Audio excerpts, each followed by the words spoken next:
And now for a sweet, sweet story. Imagine waking up to discover that 12 tons of chocolate disappeared overnight. Not from a store shelf, not from a warehouse, but from a truck moving through a global supply chain. No, this isn't the plot for Goodfellas Part 2. This is exactly what happened recently when a truck carrying $100,000 worth of Kit Kat bars was stolen, triggering headlines, social media buzz, and a surprising conversation across the logistics world. Because when 12 tons of chocolate vanish, it's not just a chocolate problem. It's a $35 billion cargo theft problem. Hello, everyone. I'm Jerome Ryan, joined by Mike Janko, and this is Impact Analysis. But first, big news. This video is sponsored. Stay tuned at the end of this video where you'll hear directly from Mike about why he wrote his Amazon #1 best-selling book, Operational Excellence, and how you too can apply the lessons he's learned from building, leading, and managing programs for global organizations over the past 3 decades. With that, I turn it over to you, Mike. Thanks, Jerome, and hello, everyone. Today, we're talking about Kit Kats, one of my favorite chocolates, and it may sound small, but it reveals a much bigger risk: cargo theft in global supply chains. If one truck of chocolates disappear, imagine how fragile our logistics systems can be. Right now, there's several warning signs that leaders should be watching. Cargo theft is rapidly expanding globally. Supply chains are operating with minimal inventory. Disruptions are spreading faster than ever, and criminals are targeting shipments with higher value. So what does a chocolate heist teach us about operational resilience? Let's start with what happened. Thieves stole a truck with over 400,000 units of Kit Kat chocolate bars during transport. It was moving midway through Italy and Poland when it disappeared. And investigation was underway through the logistics and retail communities.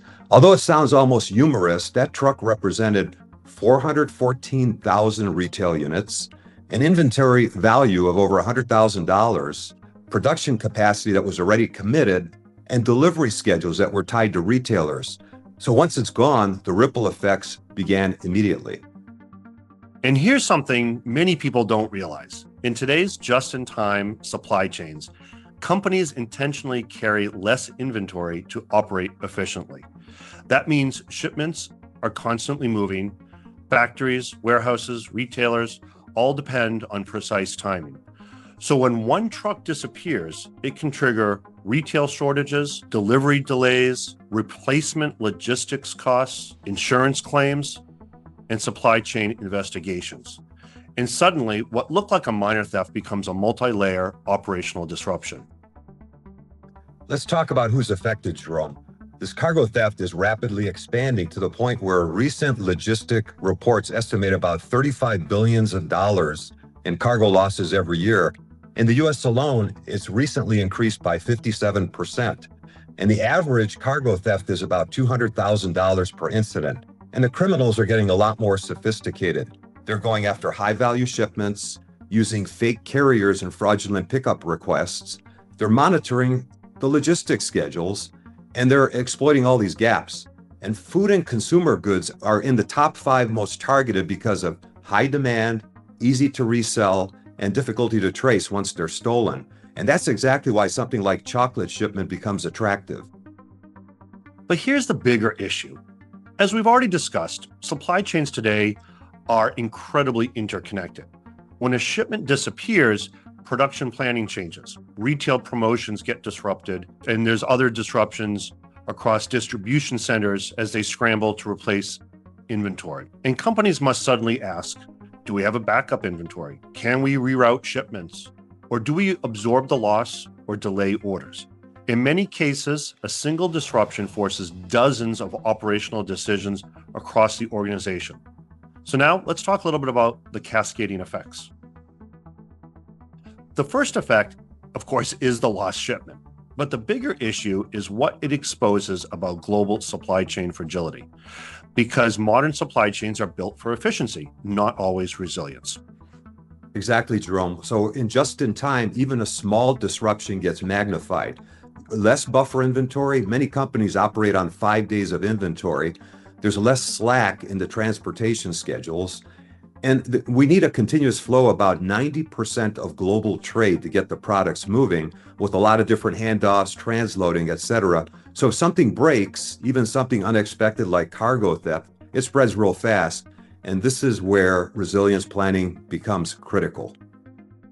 And we're also seeing another trend. Cargo theft networks are becoming organized and data-driven. They're studying shipping routes, they're tracking high-value freight, even exploiting digital logistics systems. So incidents like this chocolate heist are actually part of a larger global pattern. Mike, why don't we talk a little bit about the executive takeaways now? Yeah, Jerome, here's the bottom line. This really wasn't a story about chocolate. It was a story about operational resilience, because even something that sounds small can expose critical vulnerabilities in the supply chain. Let me start with a few of the key leadership lessons. First, increase supply chain visibility. Know where your shipments are, know who's handling them. Second, get better cargo security and verification processes. There's a lot of fraudulent pickups and thefts. They're becoming more common. Third, build resilience into your logistics planning. That means backup suppliers, alternate transportation routes, contingency inventory. Disruptions aren't rare anymore. They're part of the operating environment now. And here's the strategic insight. Resilient organizations don't just react to disruptions, they anticipate them.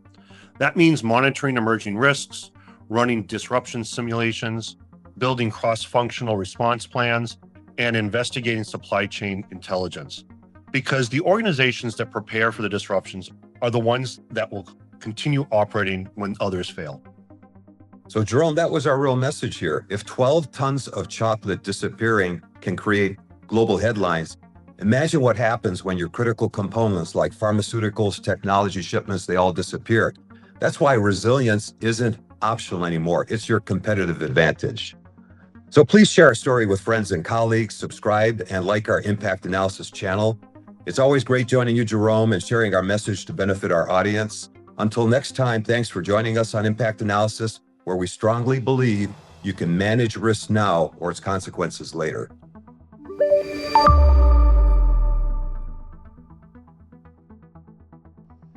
Hi, I'm Mike Janko, author of Excellence in Operational Resilience and co-host of the new YouTube channel, Impact Analysis. I wrote this book so you can learn of my journey of both personal and operational resilience. During my career as Goodyear's Director of Global Business Continuity and various leadership roles at both Nestle and Stouffer Hotels, we successfully managed through nearly 4,000 significant events and crises throughout the US, Latin America, Europe, Middle East, Africa, and Asia Pacific. A key takeaway during all those events was our teams performed the best when they were led by resilient leaders. My personal resilience is based on being an athlete, martial artist, and setting 2 world sit-up records. And a resilient leader does not allow themselves or their teams to fail. Operational resilience is not just about responding to crises. It's about leading teams to adapt, adjust, learn, and succeed through all types of events. If your organization wants to improve, I suggest you get my book, Excellence in Operational Resilience. After all, the only thing harder than being resilient is explaining why you aren't.